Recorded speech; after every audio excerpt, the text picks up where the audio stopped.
I used to have chapter 5 and chapter 6 combined, but it's just too much.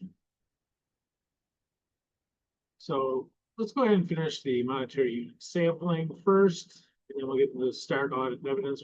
And depending on the time, we might start the sampling overview stuff. All right. Monetary unit. Brian. 6.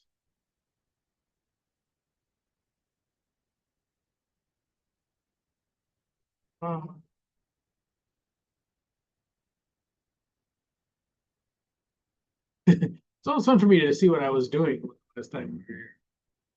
What was I doing there? All right, I'm gonna get this on a clean page here.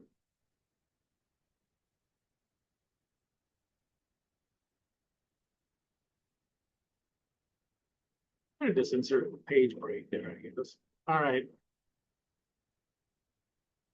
We're gonna do another one of these. And the reason we're doing another one of these is that they're it's one of those things that the more you do, the better you get at them.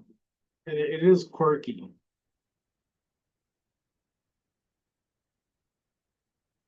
And I think I'm going to go over this part one more time up above, and then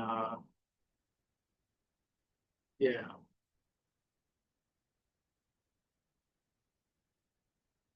Okay. We're going back to problem 4, maybe. Yeah. Okay.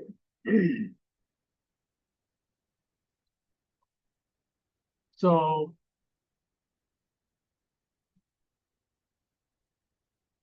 you recall that this was about when we find errors, what do we do with them? So we have this method set up that we find a sample size, we find the interval, we're going to grab every 10,000th one or whatever it is. And that'll pick our sample. It does a good job at finding overstatements. If they overstate something, it's likely they're going to get caught, because the more they overstate it, the more likely it's going to get caught. So anyway, we have that picture sample. The question is, what happens when you find something that's an error? And that's when the really kind of quirky rules come in. And so that's what we're going to cover. We're going to do it briefly here, but kind of just to bring it back to what we were doing before.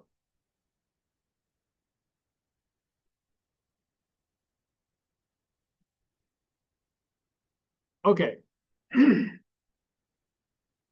The first of the wacky rules are that understatements are ignored.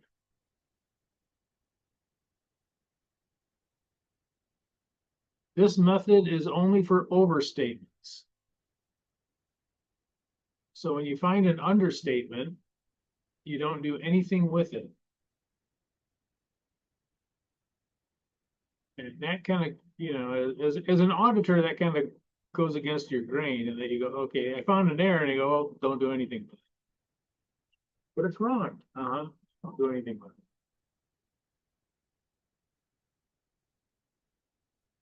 And another thing is that we have a thing called incremental allowance. And that is, the idea is actually pretty simple. The idea is that if you have errors, there's a likelihood you have more errors. Okay? If an error can't occur, well, that kind of opens the door up that, okay, there could be more. And the size of the error matters. Maybe it doesn't catch a $10 error, but that's different than if it doesn't catch a $10,000 error. So this idea that if you do find an error, the size of the error matters, and that it could increase the amount that you could be off by. So this is what they call the incremental allowance. Now, if you don't find any errors, you don't have to worry about the incremental allowance. There is no incremental allowance if you don't find any errors. We still have the basic precision, which we'll talk about later, but we don't have that additional, the incremental amounts. Now, incremental errors only occur when the book value of the item is smaller than the interval, because that means there could be more things in that interval that are wrong. if the item picked is larger than the interval, then we don't do the incremental allowance. We just take the actual amount of the whatever the misstatement is. So it's a kind of a quirky rule there, but the rule is there because incrementally it couldn't get any worse, and B, we know exactly what the error is for that entire interval. We know exactly what it is. If this item covers the entire interval, we know what the error is. Yeah, it's not that it's unknown. We don't. It could be more or less. It's exactly what it is. Okay. So coming down here to the wacky one. So anyway, if the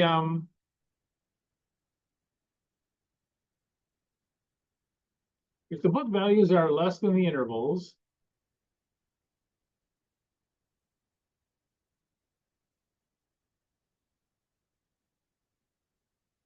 it's pretty straightforward. We do it. We take a ratio of audit to book, projected value, projected misstatement.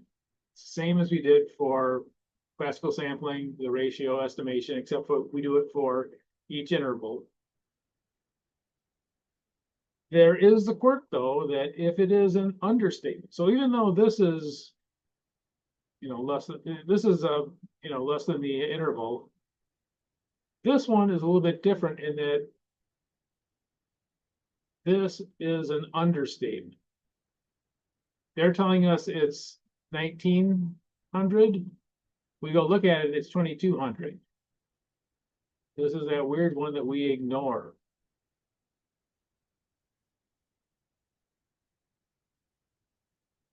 Emerging again. And so if it's understatement, then we ignore it.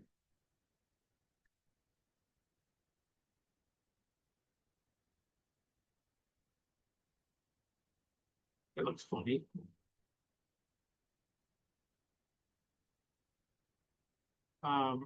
Maybe a better way to put it, we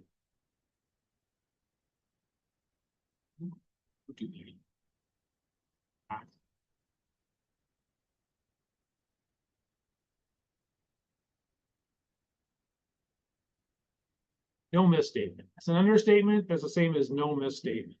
It's 0.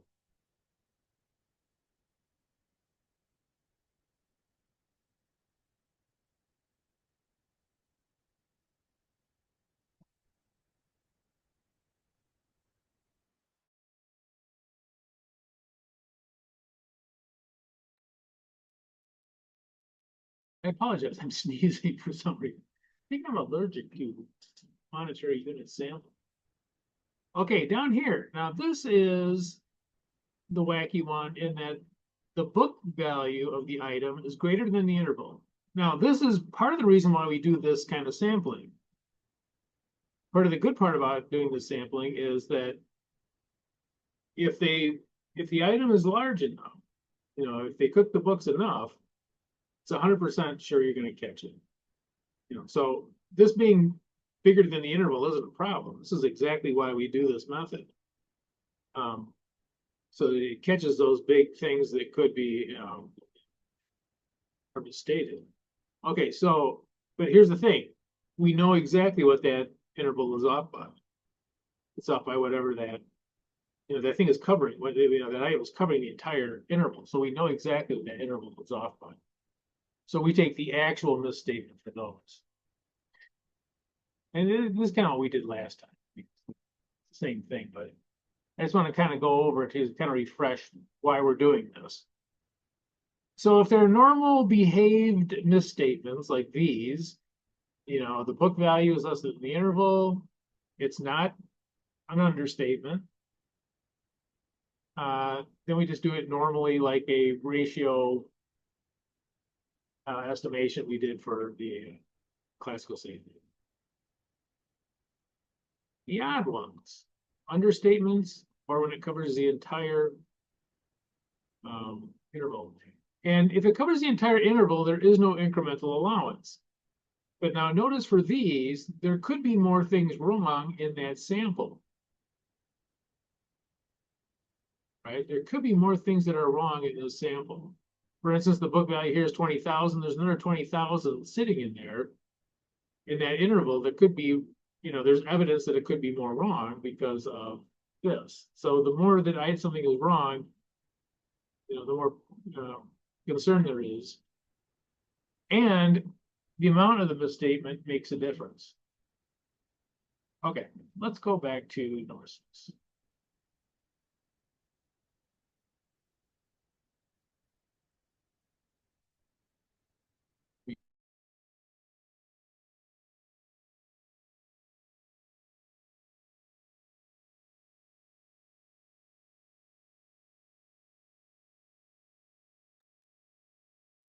Okay, so let's go through here.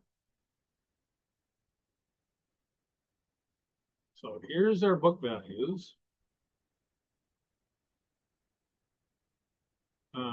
Here's our intervals. I don't know why I'm reading these to you. I could be reading you something more entertaining, I think, but okay. So let's take a look at this first one. There actually is something funny about the first one. What is it?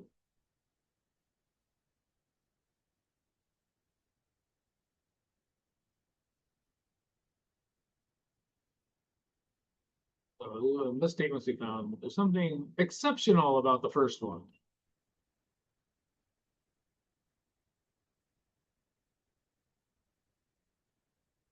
What is it?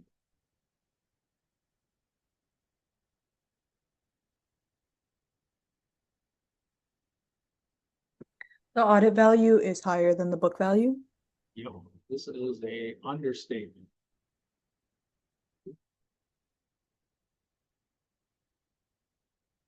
This is an understatement.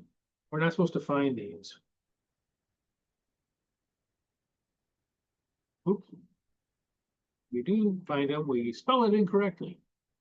Kidding. All right, so yeah, this is an understatement. We ignore it. We basically say, okay, the projected misstatement is 0. Projected value, you don't really need that. It'd be 100,000, but projected misstatement is 0.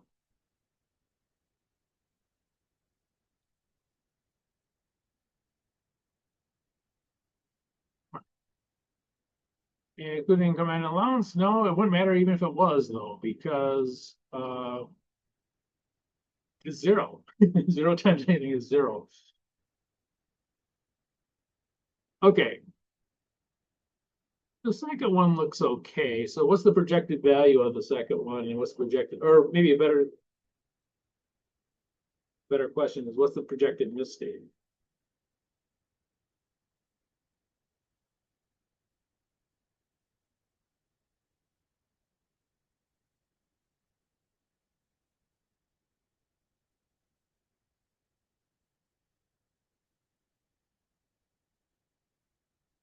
I'll take either one.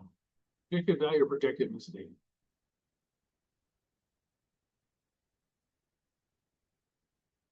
You can put it in a chat if you want.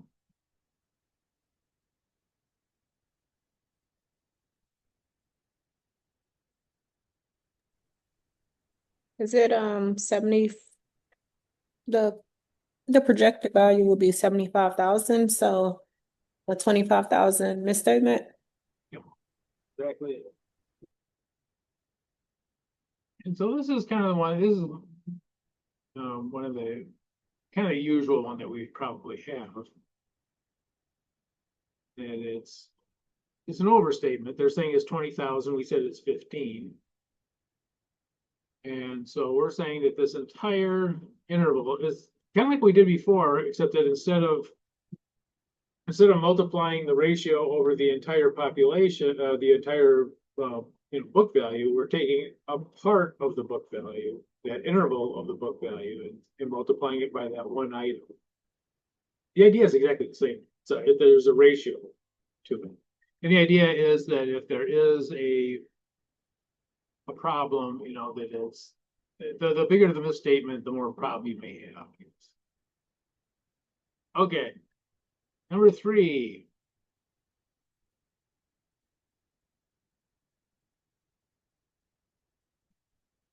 underneath this one. What's going on with number 3?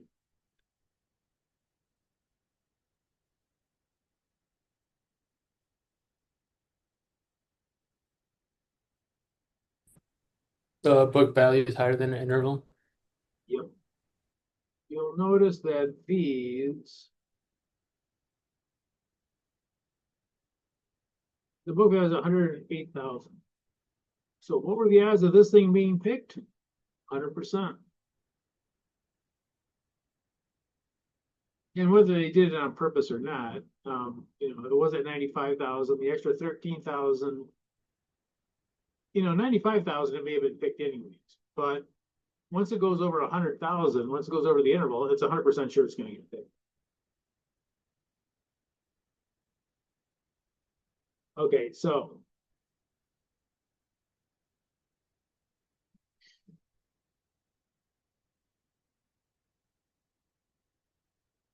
book value.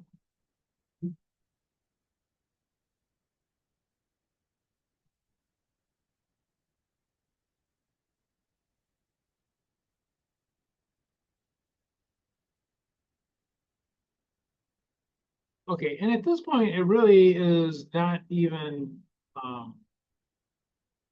it's almost not even really a sampling issue. Because it's sort of like you've just taken 100% of the sample. You know exactly what this is off by. So you're going to take the actual misstatement.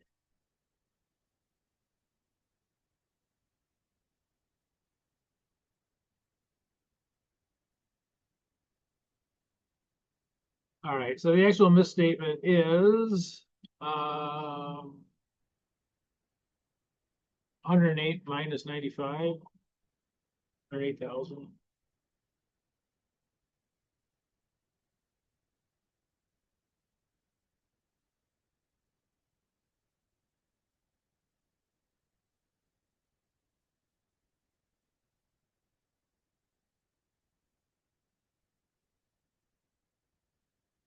So it's 13,000.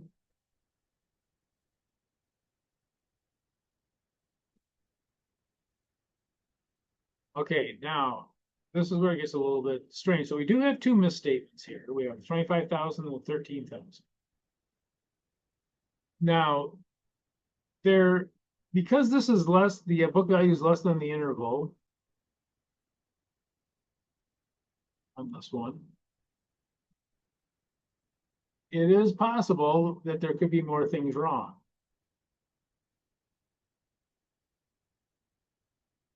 There's another, what, 80,000 of stuff in this interval. And we have evidence that it's misstated. There could be more that's misstated there. So we're going to do what they call it incremental. Say, okay, we're going to have to set aside a little bit more because we know that there's a misstatement here and that there could be more in that interval. Each one of these is sort of like a separate, population. Coming down here, we have 100% of it. It couldn't be off by anything more. We've taken 100% of the sample, basically. It's not going to have an incremental allowance because it can't be off by any more than it already is. We've got 100% sample, basically, for that interval.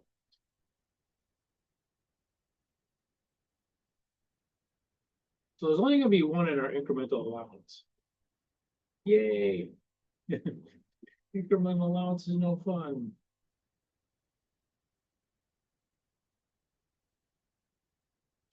Okay, so let's see. Calculate the rejected misstatement. It's just going to be these. I'm going to move this over to get it underneath here. Mess up my spacing. Oh, too far. 25,000 plus 13,000 is 38,000. Oops. I think.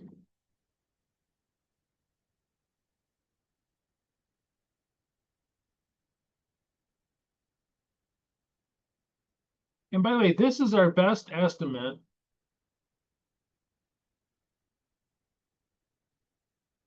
of what it's off by.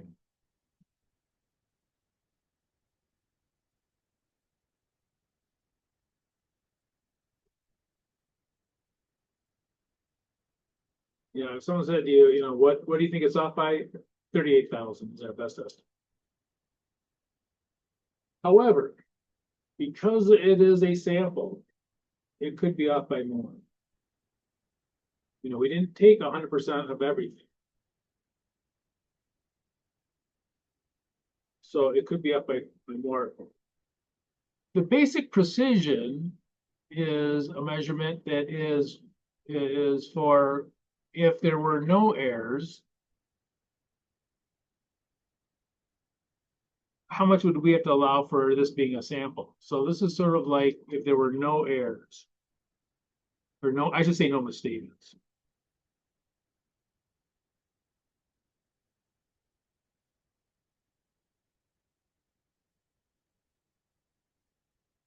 Okay, so basic precision is if there are no misstatements.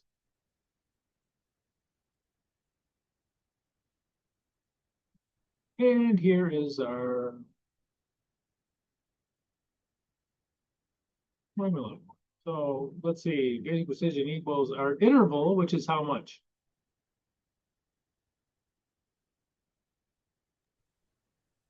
$100,000. Yeah, it's a question I forgot. Yes, it is 100,000.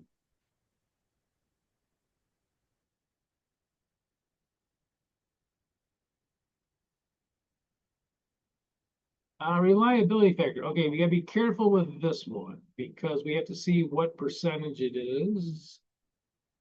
This is at 10%. And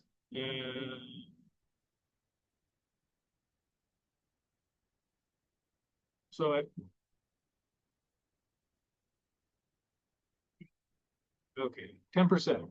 Okay, so we're coming down here. At 10%, we're going to take at 0 the number of overstatements. And again, the reason being is that this is if there were 0 misstatements. We would take that interval times 2.31 at 10%. At 5%, we take 3. 1%, you get the idea. Okay, so this is the only row we use for the basic precision. All right, so 10%, 2.31.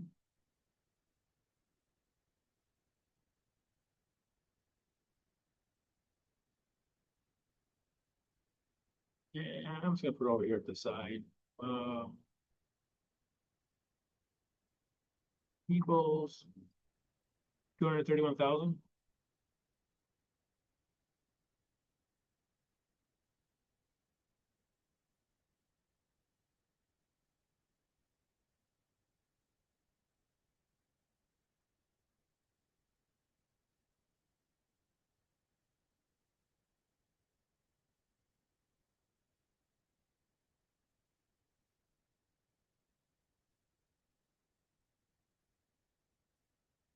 And again, this, because this is a sample, we're gonna say, okay,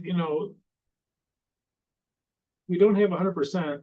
So even if there were no misstatements, it could still be off by another 231,000.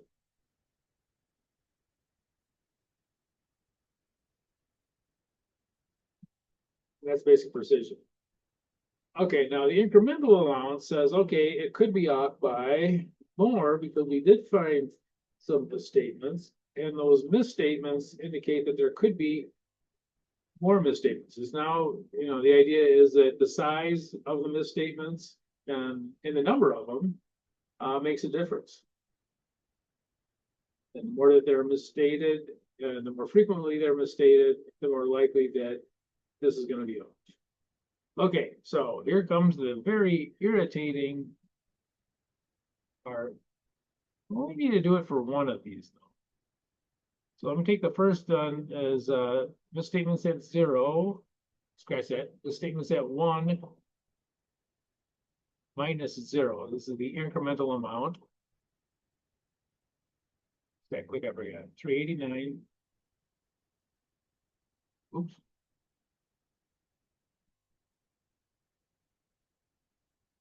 Minus 231. Minus 1, don't forget that 1. This will be the incremental factor.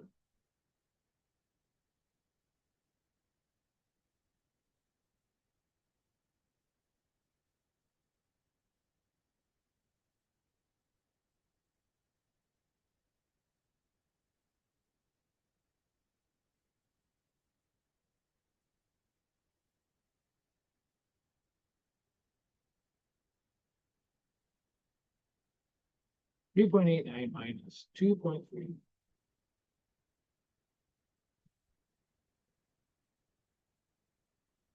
$0.58.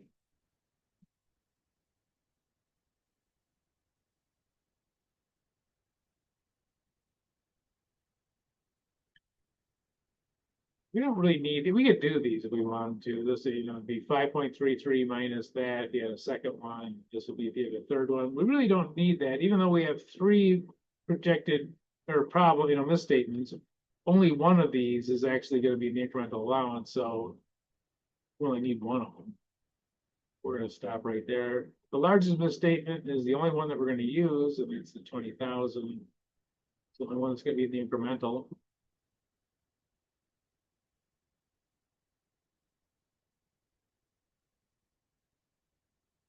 $5.8 times 25,000.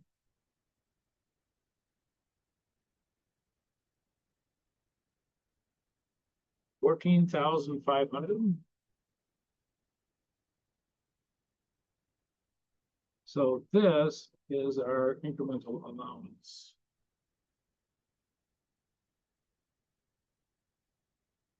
And again, the reason we're doing this is that it matters.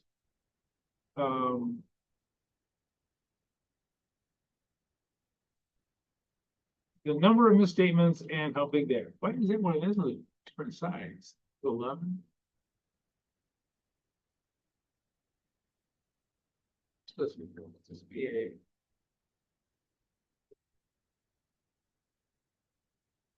Well, like way different sizes to me.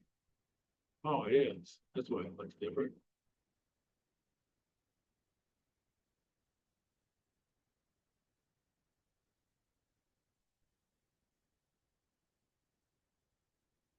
Okay. So our incremental allowance is 14,500, and again, that's because there could be more run. These separate, or are these all the same?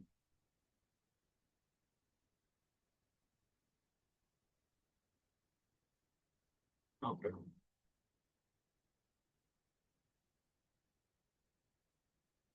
I'll bring this.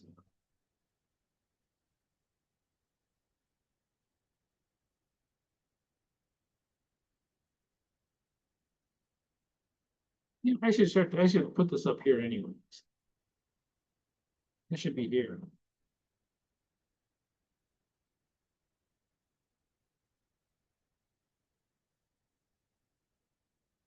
That was the evil mark that made this handout.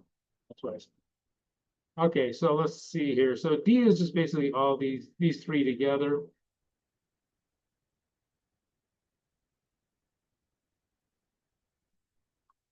It's 14,500.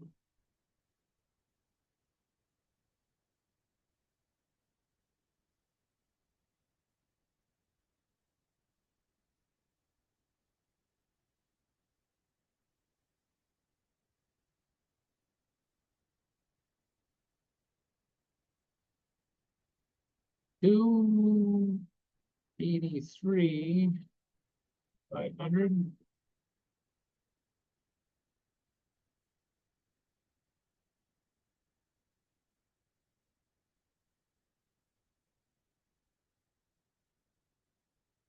Okay.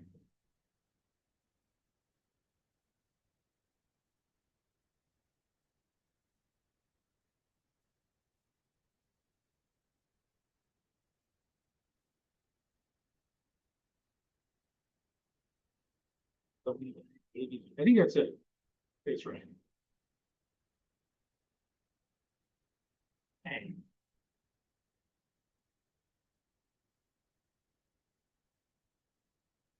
Okay, so the question becomes,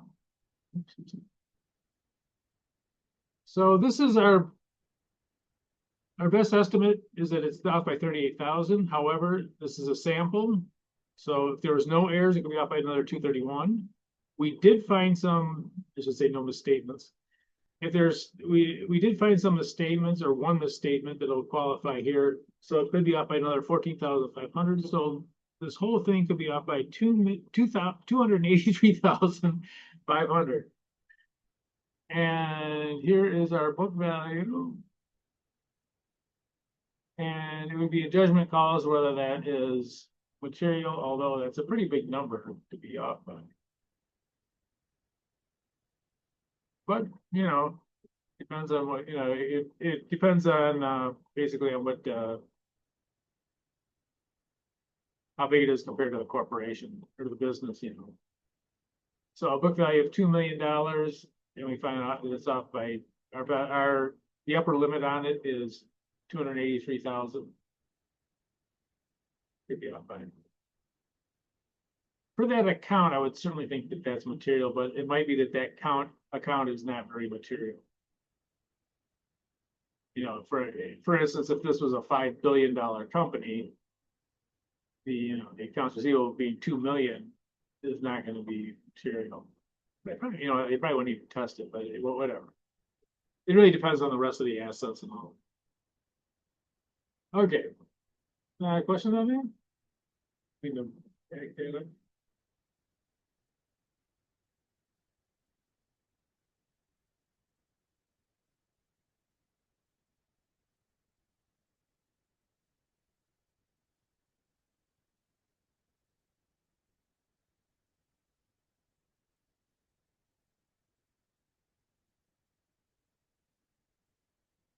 Okay, let's come down here. Some of the disadvantages.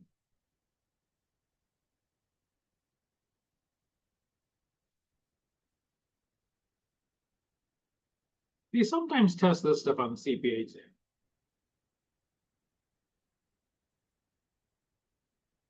Okay, so one of the biggest ones for this is this first one.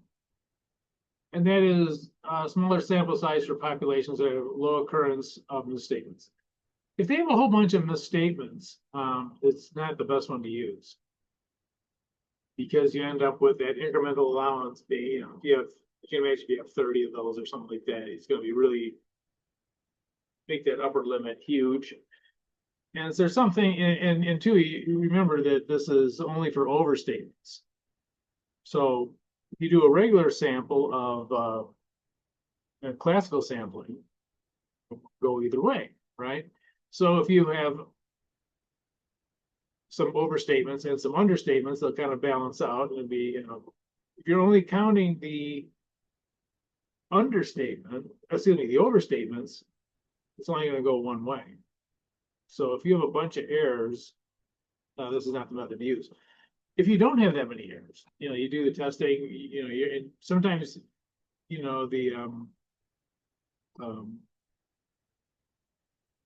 the estimated amount of misstatements could be zero. I've done several lots where you go through, you do your tests, and there are no misstatements. And it's really hard to go through those. If you're not finding anything, it's like, okay. How many are there? There's 183. I'm on 62, and I haven't found anything. Okay, let's take 63. Oh, look at that. 63 is okay too. 64. Okay, 60. But anyway, you go through those and you don't find any misstatements of it. Anyway, this method really cuts down. I mean, literally like in half, which is huge. I would rather sit through 163 or 100, whatever I said. I think I said 183. I'd rather sit through 183 of them doing this method than to do 400 doing classical sampling. It's quicker. It's if you're at the same level of confidence, it's a good way to go. It stratifies the sample automatically. We haven't talked about stratifying the sample, but we will shortly, or we do it in the sampling overview. And although it doesn't seem that way, once you get used to using it, this method is easier than classical sampling. And certainly for picking the sample, it's way easier. Picking a sample for classical sampling can be a real pain.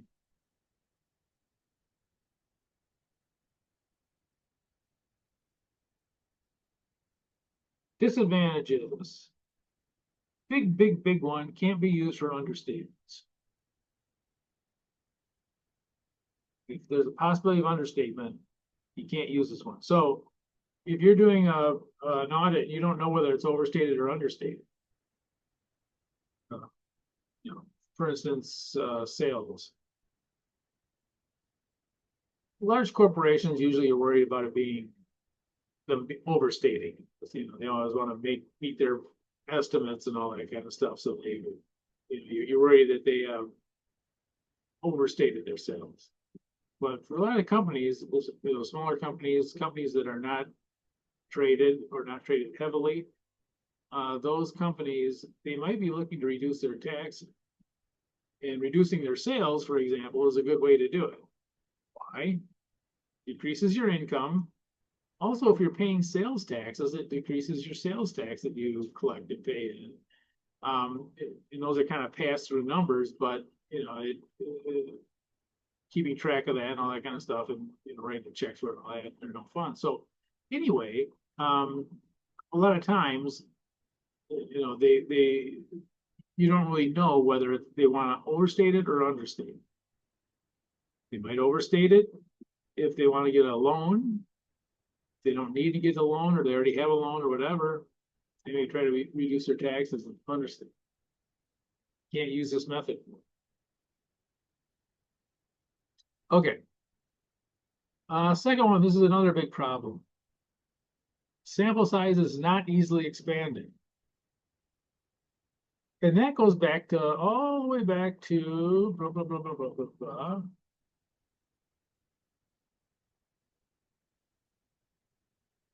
To this. Let's be back at 7.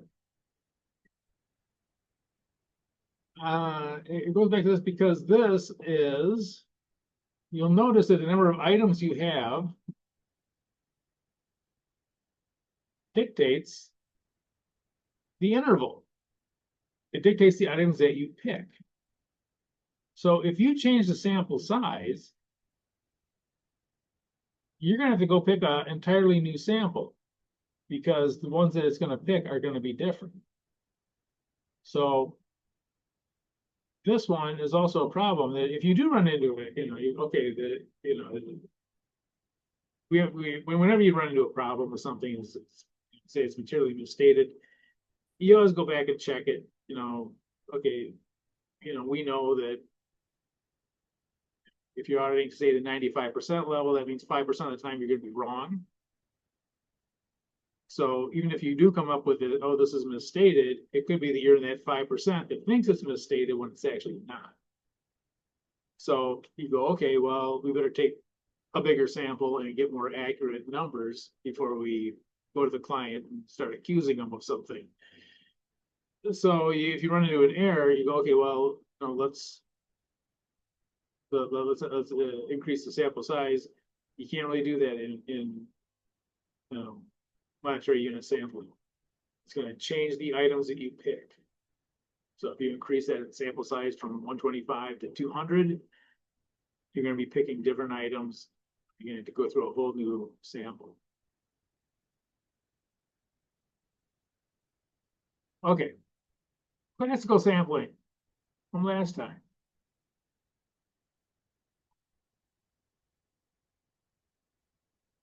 Smaller sample size for populations that have a higher occurrence of misstatements, especially if the misstatements are over and understatements.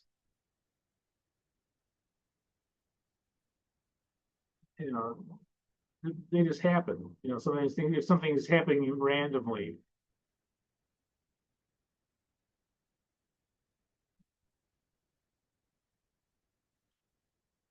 Items that have negative balances do not require special consideration. This is kind of an odd one, and that I kind of don't agree with, because oftentimes if there's a negative balance, it means that it's something different than what it's purporting to be. what I mean by that is, let's say we have accounts receivable, but we have an accounts receivable with a negative balance. In other words, we owe somebody money. That's not really an accounts receivable. What is it if we owe somebody else money?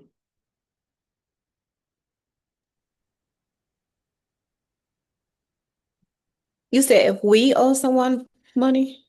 Yeah, accounts receivable is when somebody owes us. Yeah, it's accounts payable or liability.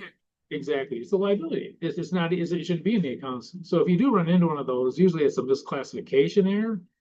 You know, it's not necessarily an error with the population. It's saying, okay, this should really be a payable rather than a receivable. Okay. So it can be used for overstatements or understatements.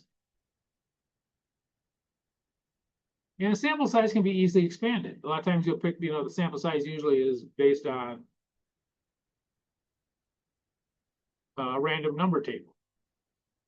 So if you need to go from 125 items up to 200, you know, you just go grab 75 more items. Use a random number table, pick those 75 items and go find them and, you know, add them into your sample.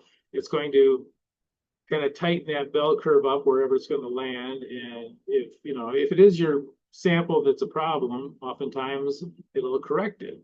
Say, okay, you know, you were in the 5% time that you're wrong at 95% level.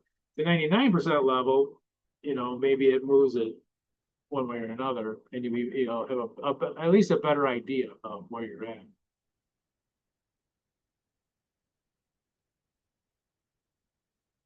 Disadvantages. Standard deviation must be calculated to determine the sample size.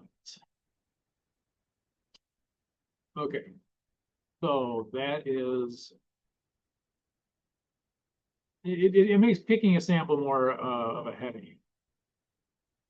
I used to do it, not in this class. I used to do it in the master's degree class. I just ended up stopped doing it because it took so long.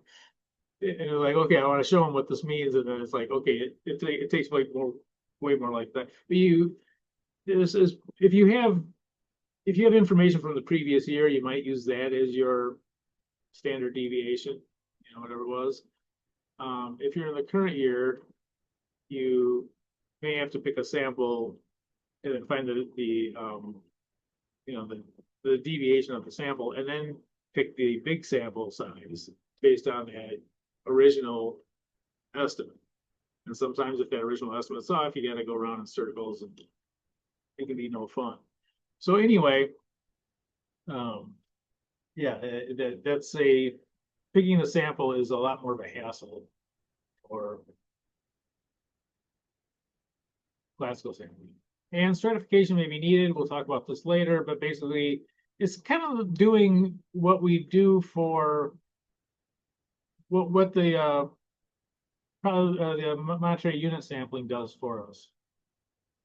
You know, for like on this one, they say, okay, anything over 100, you know, you're going to find 100% of it.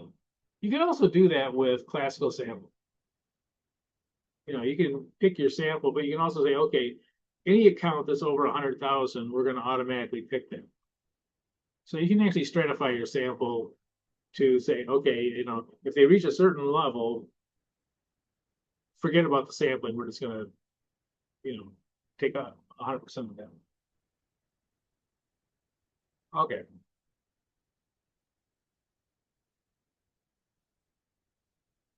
And the auditing standards do not advocate which one to use. It depends on the circumstances. It depends on the characteristics. Actually, I should put that in here.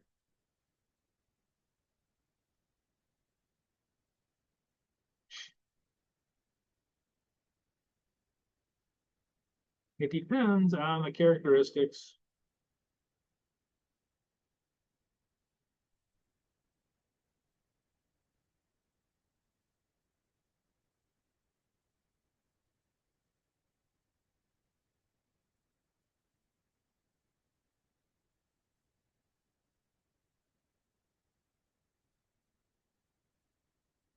There'd be an E in there.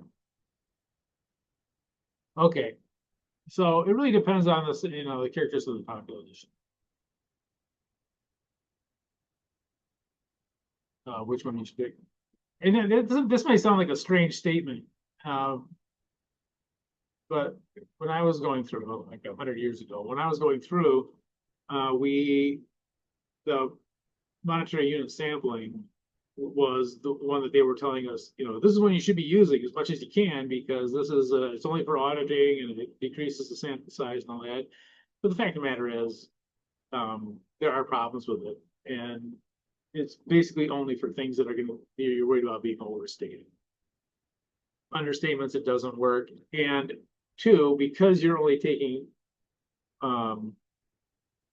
overstatements, it doesn't give a balanced view of it. Anything that's understated is going to be ignored, and overstatements are going to be, put on the book, put in the results, whereas the understatements are not. So you might think it's worse off than it really is, because if you have equal amounts of overstatements and understatements, like it's random, it tends to not give you a very accurate picture. And any questions on that? Okay. Yeah, so that's monetary unit sampling. And again, for some things, it's great. Finding overstatements, it's great. Finding understatements, it's not so good. Okay, so let's stop here. We'll say be back at take a break. It's a little early, but it's fine. So 6:48, so what was it? 7 or no, 6 6:58.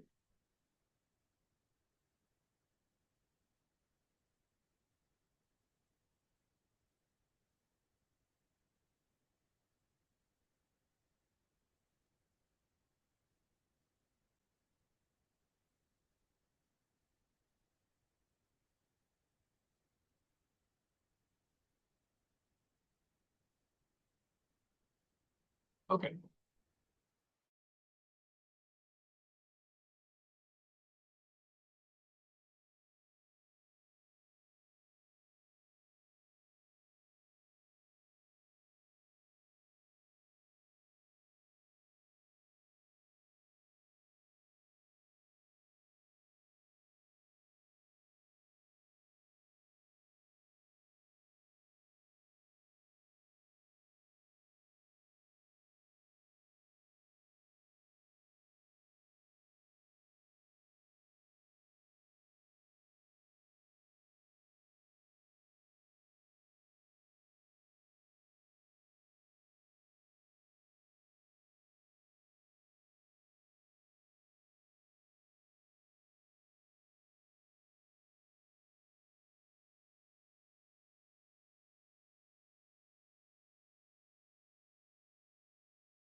Okay.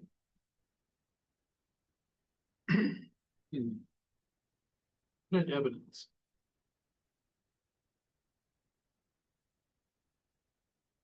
Okay. What is evidence is basically you collect evidence almost like you're going into a trial. You know, that if you do this audit, if you get sued by somebody who said you didn't do a good audit, you're gonna have all this evidence to back up your opinion. Say, well, wait a minute, we did that, we tested this, we did this, we found this information. You're gonna have all that evidence and you document everything. Okay, so the question is, what is evidence? And let's.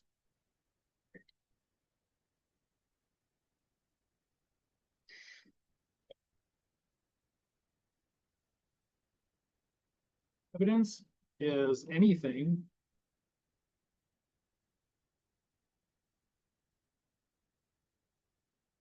that corroborates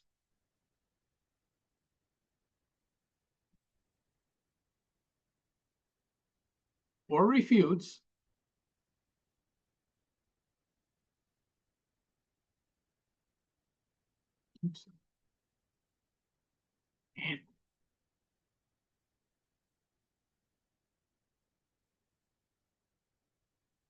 a management assertion.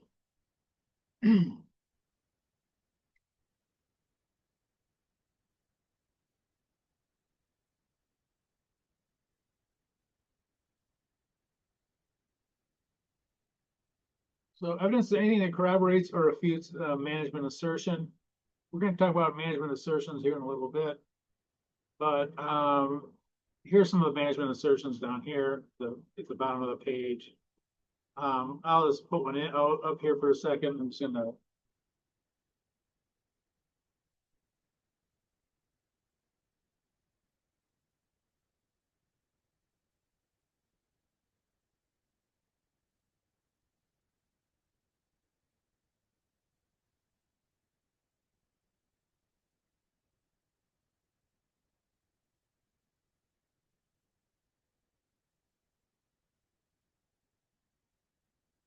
Oops.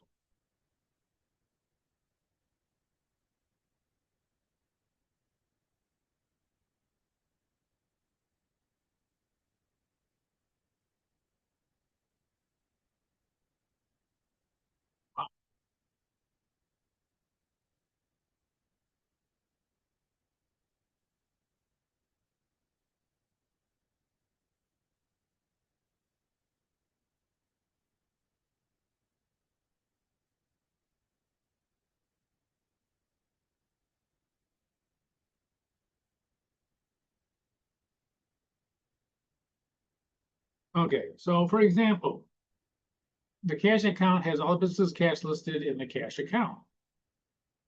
Oops. Yeah. This would be the completeness assertion. That when they give you the financial statements that, oops, assert, should.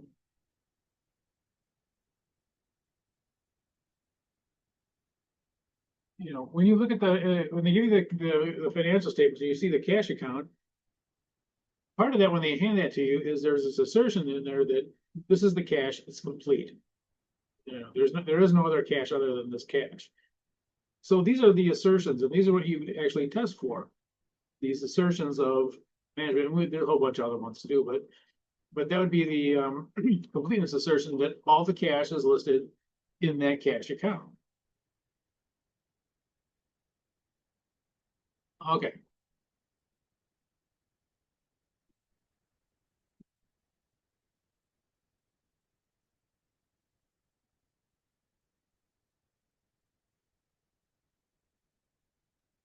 Everything in an audit is documented.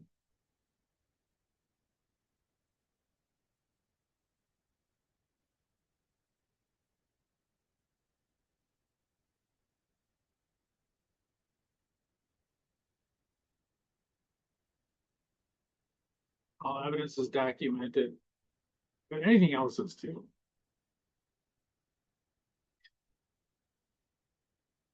But audited evidence is obviously one of those things that you are documenting. And everything in an audit is documented. And by the way, when you're taking a test, you don't need to say that the auditor should document it. It's a given that you do. And the CPA exam will never ask you, should you document this? Because the answer is always going to be, well, yes. So you document everything. And again, it's because it's sort of like going into, you're documenting it as if you're going into a court case. That, why did you come up with this conclusion? Well, here's why I did, or what we did. Here's what we have, the evidence that we have to back it up. So everything is documented. There's nothing, and by the way, one of the things that is very tedious about auditing is that documentation. It can take hours, to do it. You probably spend about a third of your time kind of planning an audit, figuring out how to do things, getting familiar with what you need to do to get a sample, to get the evidence you need. Probably about like another third-ish is actually doing the work. And then another third is documenting it. It can be more than 10, depending on what you're auditing. But those, that all of that information has to be documented. It has to be documented, and you're going to have people going over it. If you're doing public accounting, they'll have at least 3 people look at it. Senior's going to look at it, the manager's going to look at it, partner's going to look at it. There could be other people too. So all of it has to be looked at. All the evidence must be able to be gathered. Anyone else would gather that same evidence and come up with the same result, not necessarily the same conclusion, but the same result as far as, for instance, like testing and things like that.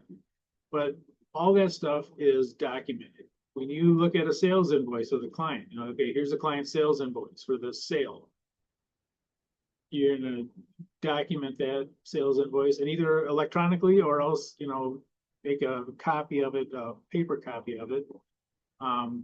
You are going to have that, a backup of what you looked at for that evidence of a sales invoice. If there's a shipping document, same thing. You have a picture of it. You're going to have some kind of either electronically or actually a physical copy of it, of that shipping document. So everything is documented. It's there, and even the things that people say, well, I took the sample. I don't need to keep the documents that I sample. Yes, you do. You keep everything. You keep those original artifacts that you use. You have to have copies of those. You don't keep their originals. The client gives you their sales order. You don't keep the sales order if it's a physical sales order. You give it back to them, but you make a copy of it, or you take a scan of it. So all that stuff is documented. And like back in the day when I was doing it, we used to make copies of everything. You would literally have, stacks this high, 2 or 3 of them sometimes, of the evidence that you picked up. And most of that was looking at the documents and getting copies of them and all that. Okay. Types of evidence. The one that most people most think about is the inspection of records and documents, and you do that. But that's not all you do. There's a bunch of other things. One of the things is inspection of tangible assets. And I remember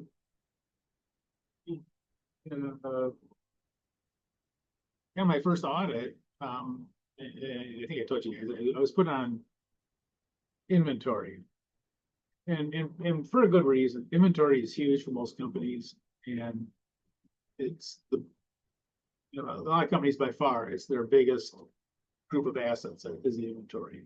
You look at Walmart, okay, they got a building, but it's all that stuff that's inside there. That's what they make their money on. The actual building itself, they really don't make money on. That building is just there so that they can make money on all the stuff that they have in that place that they're selling. So, inventory is very important, and inventory is very complex. You got stuff coming in all the time, you got stuff going out all the time. Walmart, you look at a Walmart store, they have trucks coming in around the clock. Some of them are open 24 hours. They have stuff going out around the clock, you know, so it's inventory last times takes a lot of work. But anyway, you know, one of the things we do, we go on the floor, you find a piece of inventory, and you have to go check and make sure that it's on the books. And vice versa, you find something on the books and you go check to see that it's on the floor. You know, okay, they have, you know, I was auditing an engine plant, and this is we used I used to work for Navistar, and we had made the diesel engines for Ford, and we also made a few of these engines were made for other things like boats and things like that. And actually, those are the ones we made money on. Like the Ford one, we didn't make any money on that, but you know, the other stuff we did. And I remember seeing this one engine was on the books for like $22,000. This is back when all the other engines were 3,000. So I'm like, oh, I want to see a $22,000 engine, you know, which back then was like more than a car, you know. I was looking around, I couldn't find this thing. I had the numbers and all that, and finally I ran into somebody, and they're like, "Oh, you know what that number is? That's in quality assurance." So I went to quality assurance, and sure enough, they had this engine. They called it a mule, and it was made to specifications. But anyway, you know, I just pulled it out because it was this weird engine that was on the books for $22,000, and this engine was made at very high tolerances, and they ran the thing around the clock to see how long it would last, what they could do with it, and all this kind of stuff. But anyway, you know, you do that testing of if it's on the books, find it on the floor. If it's on the floor, find it in the books. You know, that's one of those normal tests that you do. And so it's your, you know, an inspection of tangible assets. This is one of those things that is definitely done. Observation, watching people.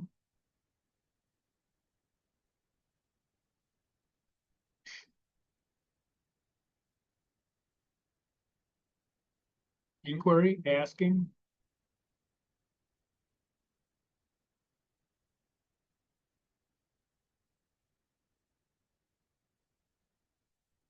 Here's a question for you.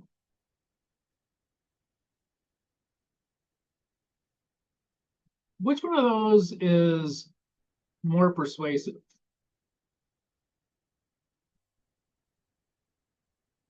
Which one is more persuasive? The observation. Yep.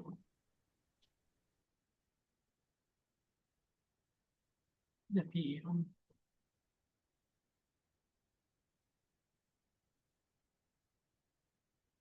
Yeah, the more persuasive of these is going to be the observations.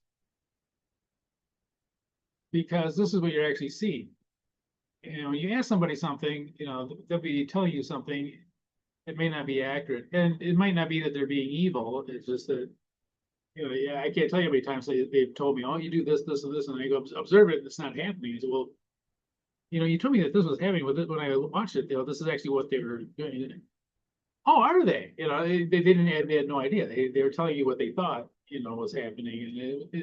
And so sometimes, you know, again, it's not necessarily that they're being jerks about it. Well, that it's just that your observation is better than.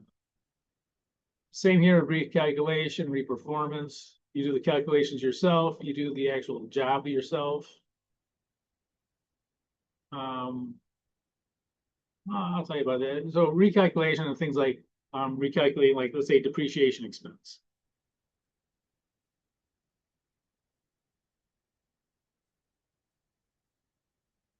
You know, they got all their calculations, but sometimes you just do it yourself. Reperformance is actually doing a process.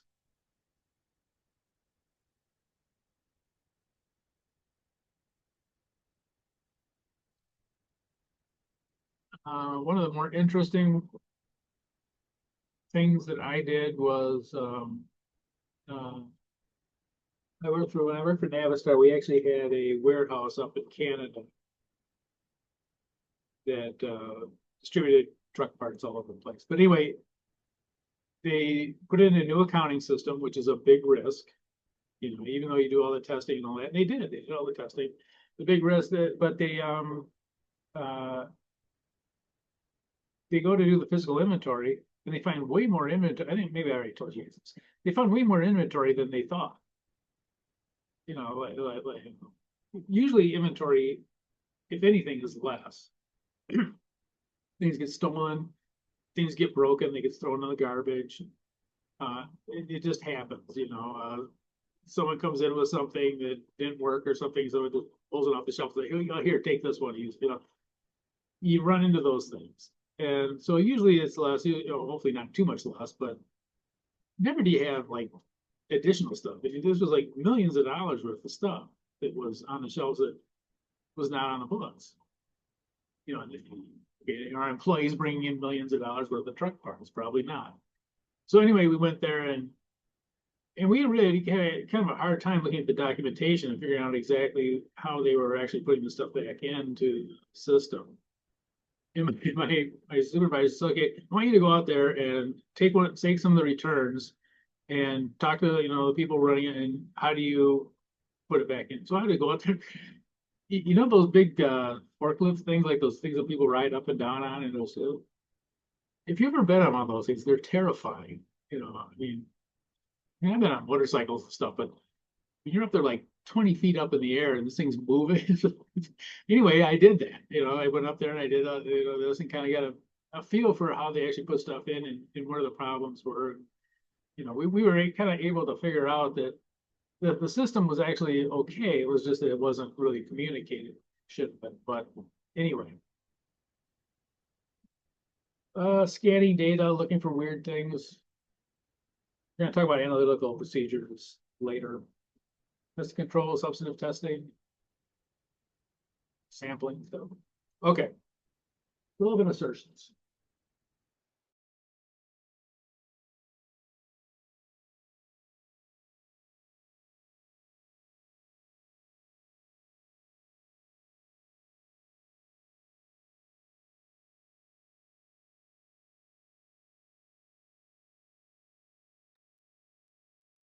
Everything we do in auditing comes down to these relevant assertions. Okay, these are the assertions that are pretty much, they can be explicit or implicit in the financial statements. If there's a sale, it's implicit that it is that sale actually occurred. Completeness, do you have all the sales? Authorization, whoever sold this item, were they authorized to sell that item?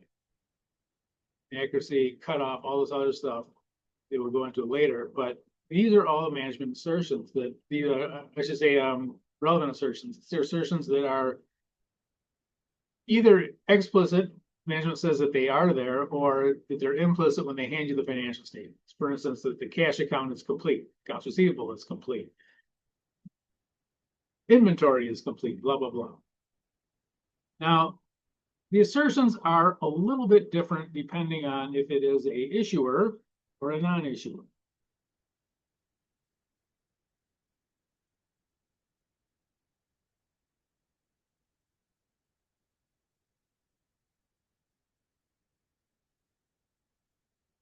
These used to be the same. Actually, these used to be these are the original assertions that people used. The AICPA has expanded it a little bit more. But these are the ones that are down here are kind of the universal ones that are everywhere. You'll find every one of those is going to be up here too.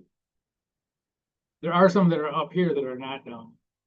But so the AICPA assertions, and these are the PCAOB assertions. And again, these are the assertions that are either explicit or implicitly given to the auditors when they are given the financial statements. Okay. Do something here.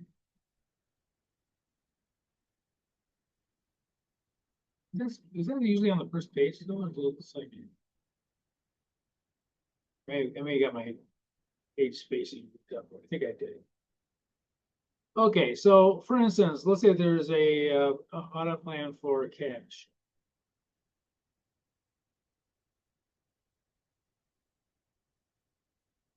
Okay, the existence of cash. You look at a bank statement.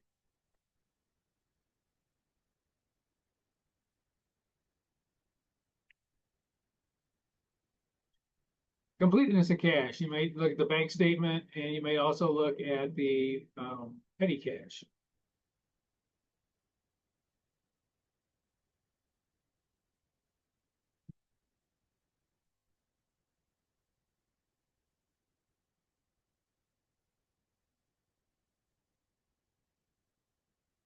They have all of it. Establishing that the company have rights to the cash. Is the cash restricted?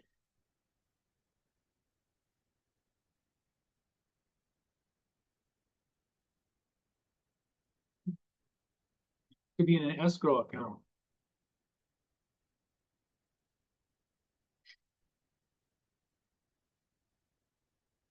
And if that cash is restricted,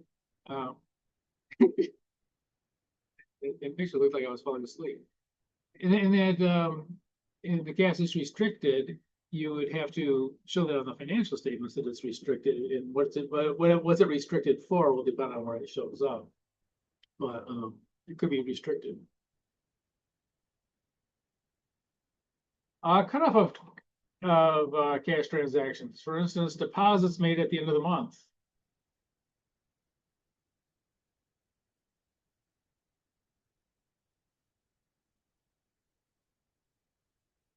Let's say 12/31.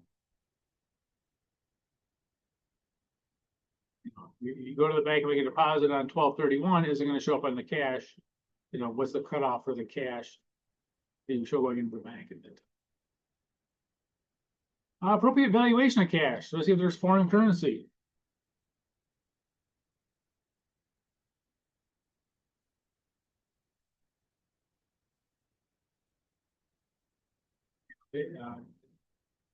Cash account could have some foreign currency in there. And what's that foreign currency worth? And presentation and disclosure of the cash in the financial statement. So these are all things, these are how they would kind of look at a management assertion for cash. The kind of management assertions, there could be more, but for the cash account, we're going to kind of see, we're going to try to test these assertions that management says. Okay, does it exist? Is it complete? Did it rise to it? All that kind of stuff. Okay. Transaction cycles. This is one I kind of don't like, but it's there. Here's what I call the price Waterhouse rules.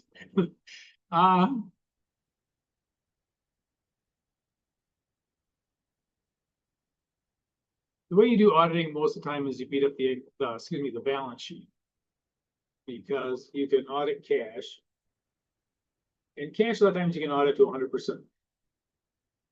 Get bank statements. Those bank statements don't tell you how much cash you have. Yeah, they do have some petty cash. You can count the petty cash. You can do it a lot of times. You do it 100%.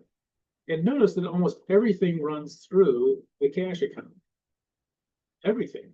You have to be really creative to find ways that it doesn't run through the cash account.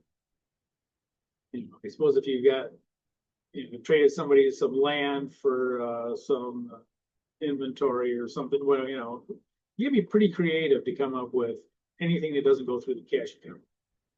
You buy a building on a mortgage. What do you pay the mortgage with? You pay it with cash. You pay it out, over time. The cash, and you get the mortgage. The cash comes in. It goes to the building, and so almost everything goes through cash. So a lot of times we test it on the cash account because everything goes through it.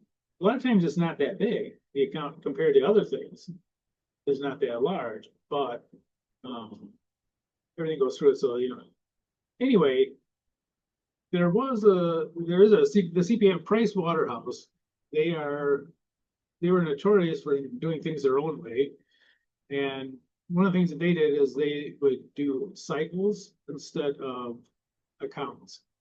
They would test for everything is exactly the same. It's just putting it in a different category. So when you look at these, when I show you these cycles, and these are fairly new that they came out with these. To test something going through the revenue cycle, acquisition cycle, All the testing for this is exactly the same as before, it's just put in a different category. You know, instead of being in the cash account category, it's gonna be in the revenue cycle. When you make a sale for cash, collect cash, it's gonna be what they call the revenue cycle. So instead of having a cash account and a accounts receivable account, do the testing on, you are going to have that in revenue cycle. You know, going through these, everything else, same. Okay. But again, the testing is exactly the same, whether you test accounts or if you do the cycles. And the testing is exactly, the evidence is the same.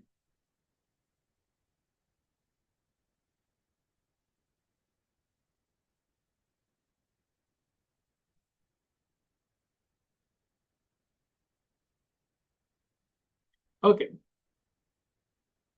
We're going to have three different types of risks that we're going to have to deal with for auditing. And the first one is the inherent risk. Inherent risk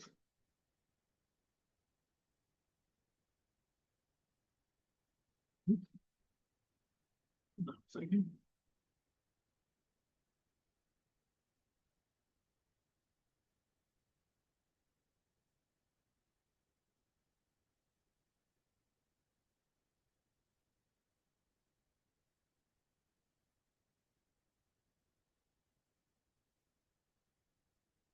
Inherent risk is the risk that a misstatement will occur.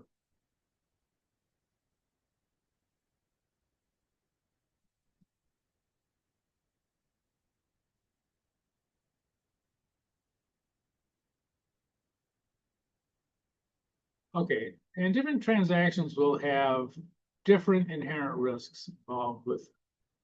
And inherent risks are, the risk that something there'll be a mistake made. Could be that a mistake will happen. Okay. Routine transactions. What do you think the inherent risk is? Low, medium, or high?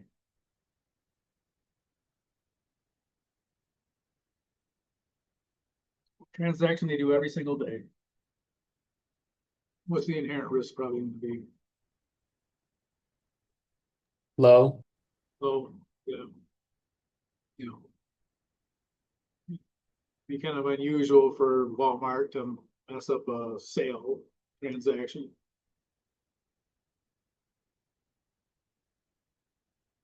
Non-routine transactions. So stuff that doesn't happen every day.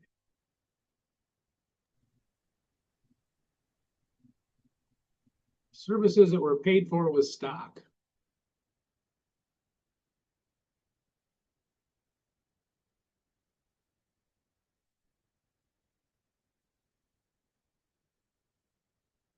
What do you think? Medium? Yeah, probably medium. Yeah, they could be up to higher levels, but certainly there are, there's a bigger risk than routine transactions. Stuff you see every day, and this, happens once every 3 years, if ever. Estimation transaction, things like depreciation, bad debt.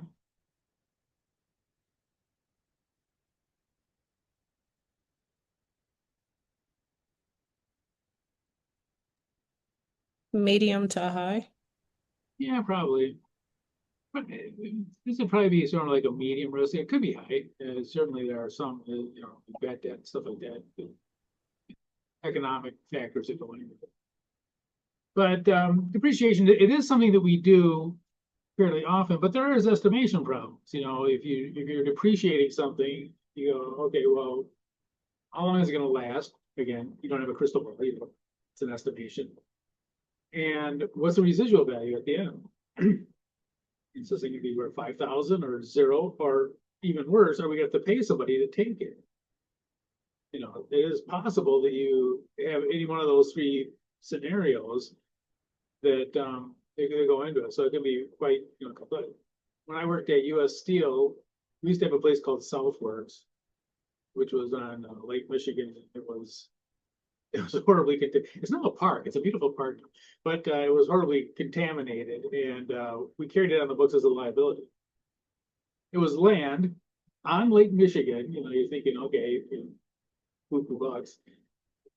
But it was horribly contaminated. We carried it on the books as a liability. The whole time I was there, I think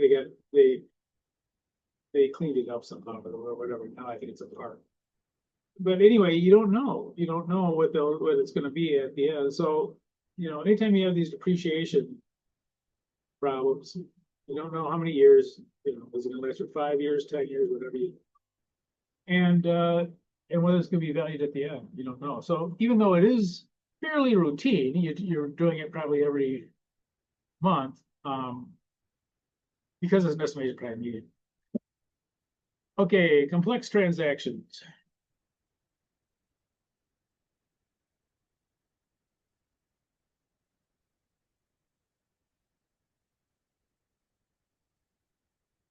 This is probably going to be high.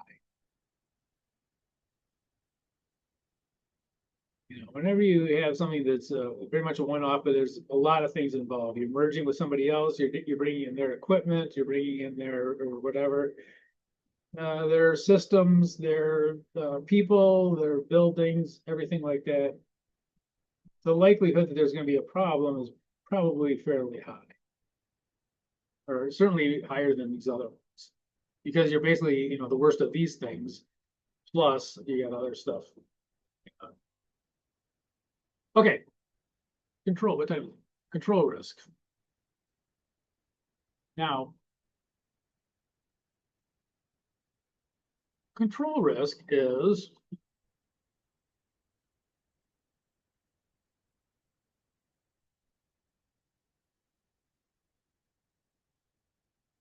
risk that the clients, you know, for instance, like IBM. Wait a minute. So we're using IBM like I always do for some reason.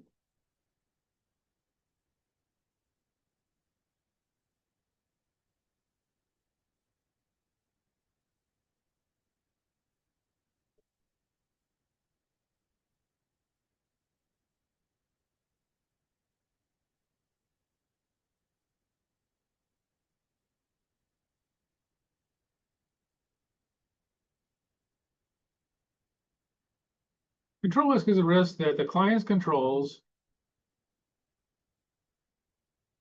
will fail to recognize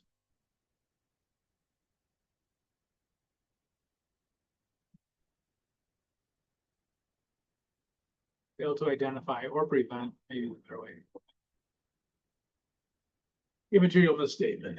So hopefully, you know, if something happens up here, if there's an error, a misstatement somehow, hopefully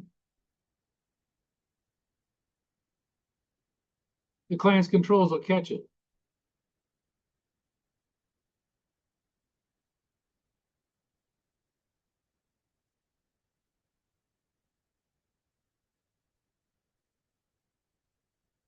So the controls that the company have will hopefully catch any misstatement, any material misstatement, excuse me, made because of the inherent risk. These could be computer controls. For instance, somebody puts in inventory as a negative. You know, they get 500 items in, they put it in as negative 500 items. It might be that the computer system kicks it out and says, hey, you can't put in negative inventory. You know, we can have zero inventory, we can't have negative inventory. So, you know, it could be a control that's built into the system. It could be also other checks on it. But hopefully, you know, there'll be something in there that will catch those material misstatements if they do occur from the inherent risk. So inherent risk and control risk are both clients only. The clients only, you know, they're the ones that would be making the errors, the misstatements, and hopefully their controls will catch it. So inherent risk and control risk are both for the client. Having said that, the auditors don't have any control over those risks. We can estimate what they are. We'll try to estimate, how likely is a misstatement going to occur? How likely is their system going to catch it? We will estimate, we'll do an assessment of it. So we'll assess their controls, we'll assess their inherent risks, but we really don't have any control over it. And notice the nature of an audit is it is done at the end of the year. So if there's a problem with inherent risk or with control risk, we can't jump in the time machine, go back and change it. So we can't actually change the inherent risk or the control risk as auditors. We can't go back in time, and change these things. We can estimate, give an assessment of what we think they could be, and maybe we can redo that estimate if we, additional information comes in, the controls were better or worse or whatever, but we actually can't change it. So when you're reading a CPA question, it says the auditor should, increase the control risk or decrease the control risk. You can't do it. The client it's their controls, and B, we can't jump in the time machine and go change it. Go back and change it for the last year or whatever what they're using. Machine. Okay, so or whenever when that mistake occurred. So okay, so those are within the client. Now, if the client does have a material misstatement occurs, and the controls fail to catch it, notice who's on the spot. The auditors, right? I mean, if the client, if they have a material misstatement and they don't catch it, we're the last hope. If we can catch it, that's the ideal, is that if there is a material misstatement, that we can catch it. Now, there are a few things, especially because you were talking about material misstatements, there are a few things that are not as obvious that are oftentimes controlled. So one of the big things is that departments will have budgets. So if there is a material misstatement, oftentimes it'll hit budgets of somebody, and their budget will be out, be out of whack, good or bad. Okay, I got a budget of 2.4 million.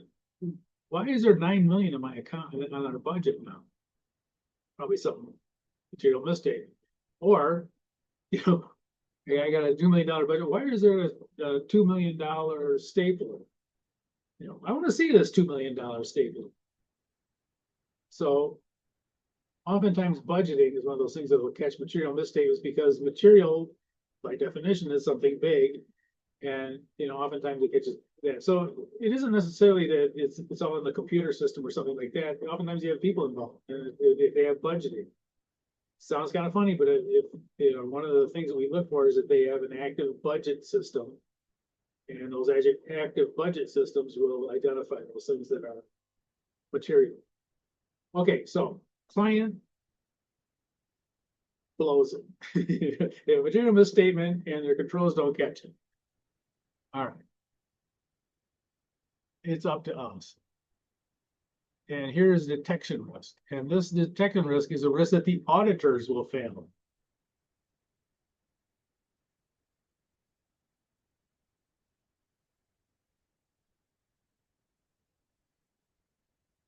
Let me go back. Detection risk.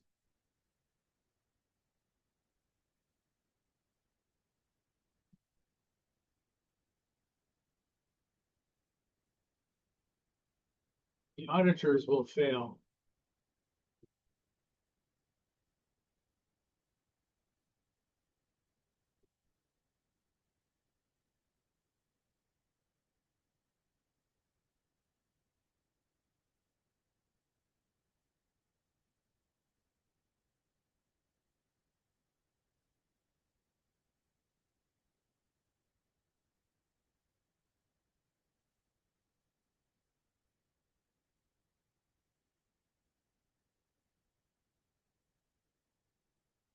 So there's a risk that we don't find it.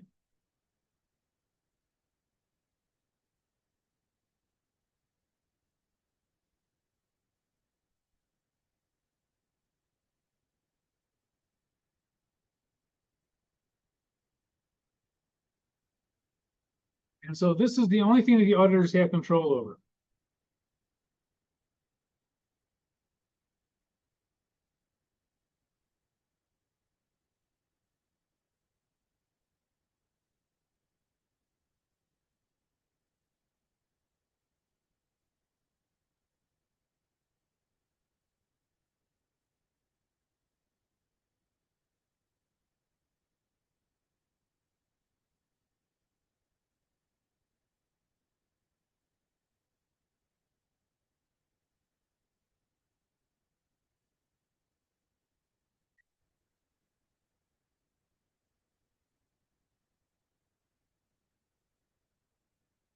So detection risk is the only risk that the auditors can control. And, we can do it at the 95% level, 90% level, whatever it is. This is the only risk the auditors can control.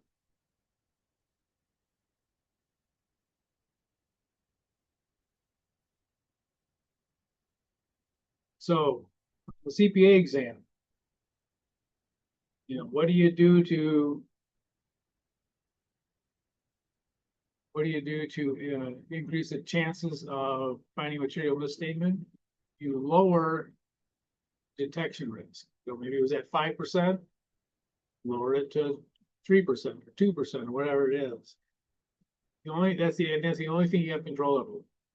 Inherent risk and control risk, you'll assess those, but you have no control over them. They're already done.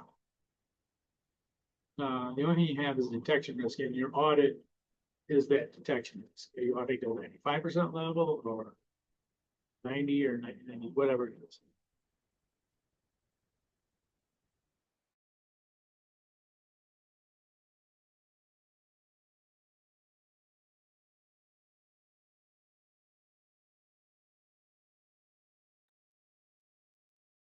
That little dog you hear barking in the background is a little dog that thinks it's dinner time when it isn't. It's about an hour ahead. Anyway, little rat tater pretty much runs the house. All right, audit risk. So if everything fails, this is when audit risk comes in. Audit risk is the risk that an undetected, oops, I'm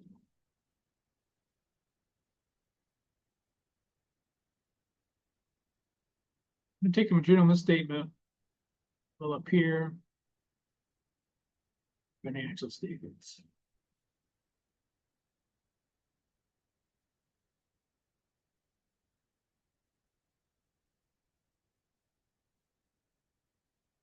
Now, if we detect it and it appears on there, they could be getting a qualified or adverse opinion. But this is a risk that an undetected material misstatement will appear on financial statements.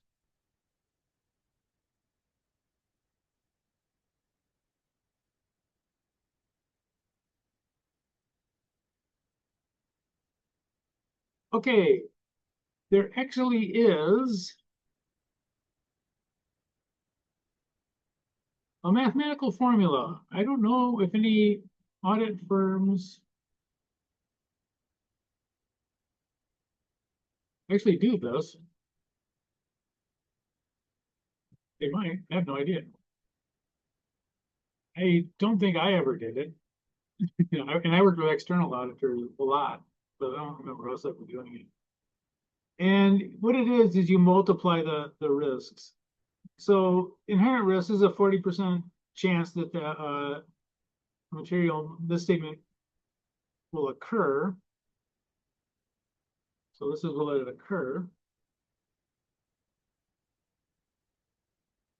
And these are the client's controls will get it. Oops. I say it will fail.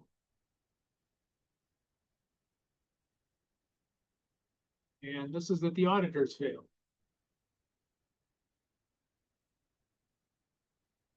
Now, notice that all three of those have to happen. The material misstatement has to occur, audit controls have to fail, and our client controls have to fail, and then the auditors have to fail. So, I mean,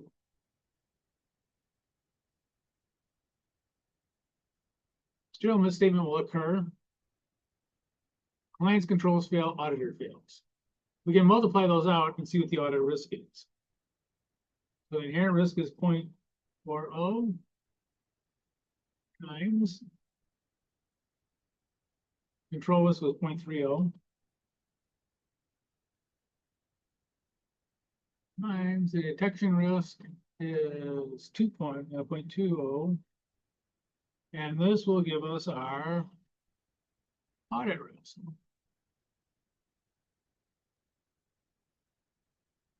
Which is some number.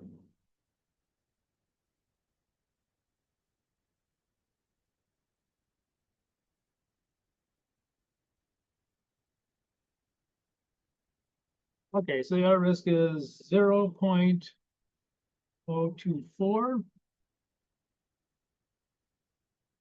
Or what is that, like 2.4%?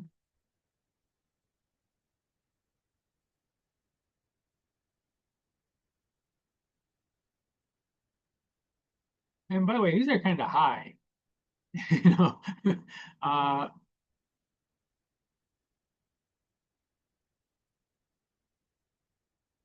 if you had inherent risk of 40%, oh my God. Control risk at 30, that's pretty high. Detection risk would mean you're auditing at the 80% level. So notice that even with these kind of high numbers, you can actually get the audit risk down pretty low. So the audit risk is usually pretty low. So this is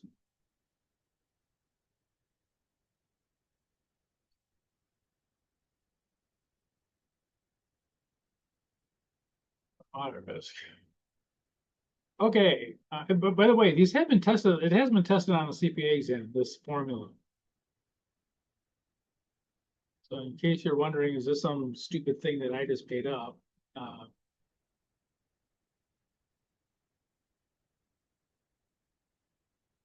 It isn't. I understand your suspicion, but it isn't. It actually has on CPA.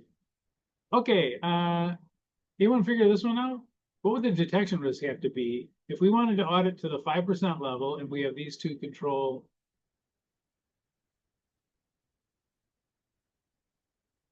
inherent and control risks?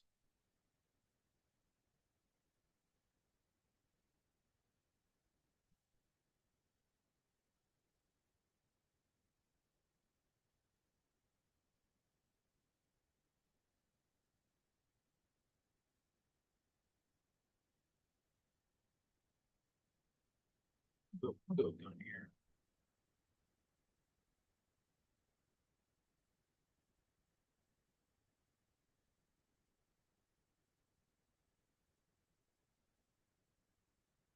One.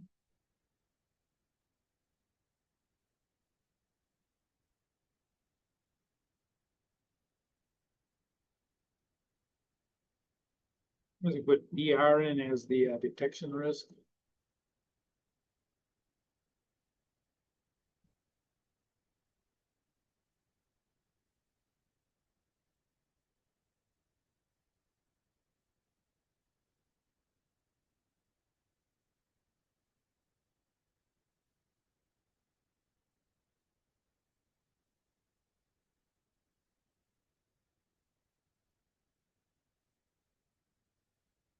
You got it? You can put it in chat if you 0.25. yes. Yeah, multiply these two out, 0.5 times 0.4, you go with 0.2 times DR. Okay, so this look like this.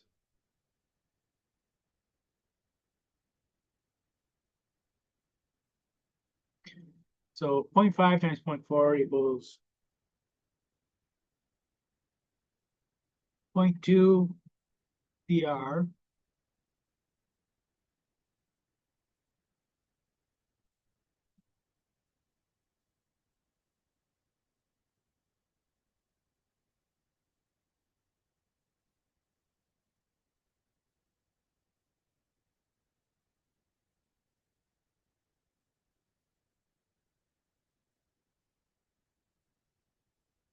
So divide both sides by 0.2.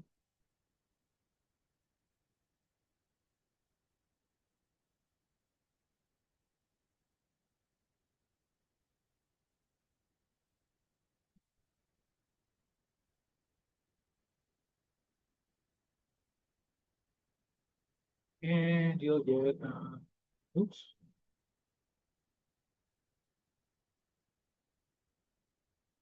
So 0.05 divided by 0.2. Did I do that right?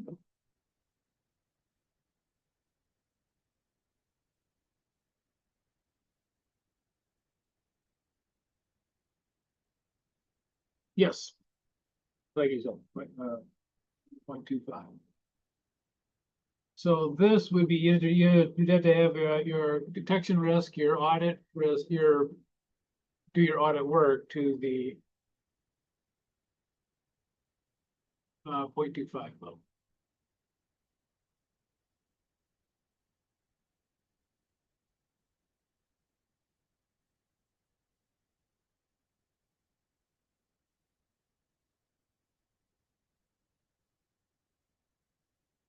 I saw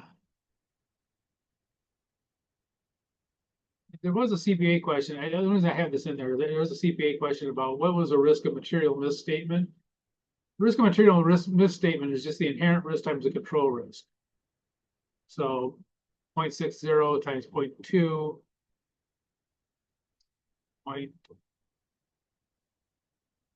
0.12, I think. You want to check that, but what is the risk of a material misstatement? It's just the inherent risk times the control risk. So that would be the risk of a material misstatement. Right.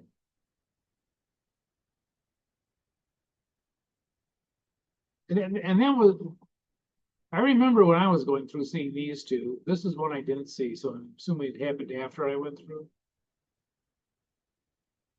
Okay.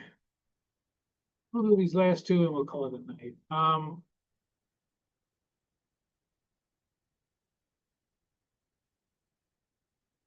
If the client C above engaged in financial statement fraud, how would the calculations change? Notice how financial statement fraud, it's much bigger than simply an error.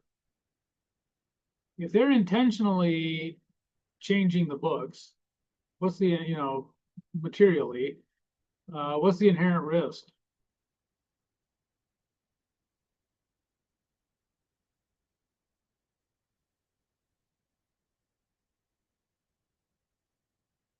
It's 100%.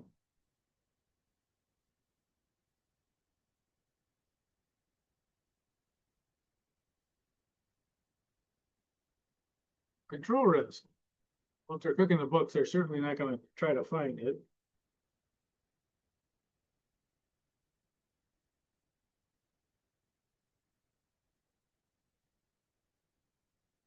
Risk of material misstatement is 100%. And this is why, simply errors for misstatements are a much different thing than fraud. These go to 100%. Now the only, now your audit, your detection risk and your audit risk will be exactly the same. The auditors are the only ones that can find it. So notice how that dynamic changes. That especially you come up here and go, even though these are kind of high, the actual audit risk is pretty low. Well, you come down here, if it's actually a fraud case, now you're in trouble. Because this means that you're the only ones. Okay. So let's say you have this financial fraud is suspected. All we gotta do is change the detection risk. So detection risk, remember, is a risk that you will fail. Here. So detection risk is a risk that you will fail. Are you gonna raise that risk or lower that risk if you suspect there's fraud?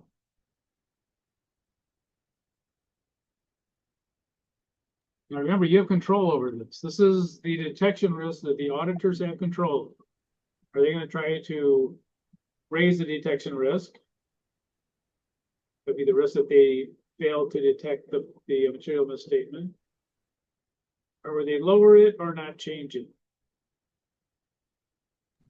Lower? Yep. You will lower the detection risk. You'll make it, you know, if you think there might be a problem, you're gonna lower your detection rate. You're gonna, you know, so instead of the 90% level, maybe you go to 99% level. You know, there's only 1% risk of error. So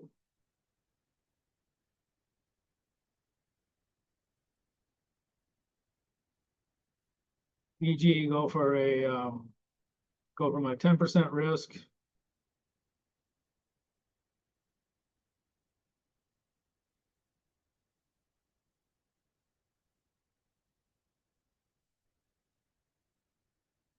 to 2% to make it so. You know, you're gonna lower it. Okay, we're, you know, 10% is too high. We're gonna lower it. We're gonna do more work. We're gonna reduce this risk as long as we can. And by the way, one of the things you talk about risk here is that we're always looking for the lowest risk. We want low risk. So when it comes to detection risk, we want low risk. We want it to be lower. You know, lower is better. And we're going to stop right there. And obviously we are not going to do the, you're not going to turn in this week, I don't think. Sir. Oh, monetary unit sampling. You turn that in. Oops. I was just kidding when I said don't turn it in. Yeah, so turn in the monetary unit sampling, this be done. We just started the evidence and sampling we didn't do anything in. Okay. So let's stop right there. Would it come up here? Hey, look at that, it does. All right. Any questions?